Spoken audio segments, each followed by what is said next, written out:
پھر ایک سوال مزید دریافت فرمایا ہے کہ کسی بیان میں یہ کہا گیا ہے کہ سیدنا بلال رضی اللہ عنہ کو قرآن مجید کی مختلف جگہوں پر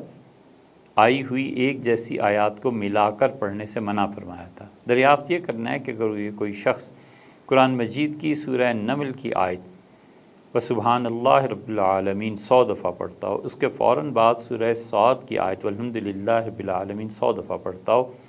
اور اس نیت سے کہ خالص اللہ تعالیٰ کی حمد و ثنا کی بجائے کی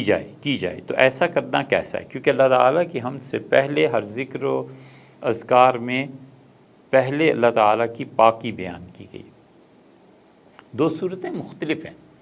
سیدنا بلال رضی اللہ عنہ کیا کر رہے تھے کہ ایک آیت پڑھتے تھے اور پھر اس سے ملتی جلتی جو آیات قرآن کریم میں تھی وہ پڑھنا شروع کر دیتے تھے۔ صاحب فتح القدیر رحمۃ اللہ نے اس پہ لکھا ہے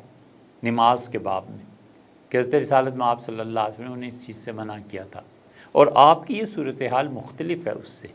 یہاں پر یہ ہے کہ ایک وظیفے کے طور پہ، ورد کے طور پہ، شوق کے ساتھ، محبت کے ساتھ اللہ تعالیٰ کی تعریف سے پہلے اس کی تسبیح بیان کرنے کی غرض سے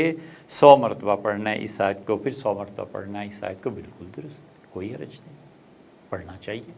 اللہ تعالیٰ کی تسبیح، اللہ کی حمد بیان کرنا، اس کی پاکیزگی بیان کرنا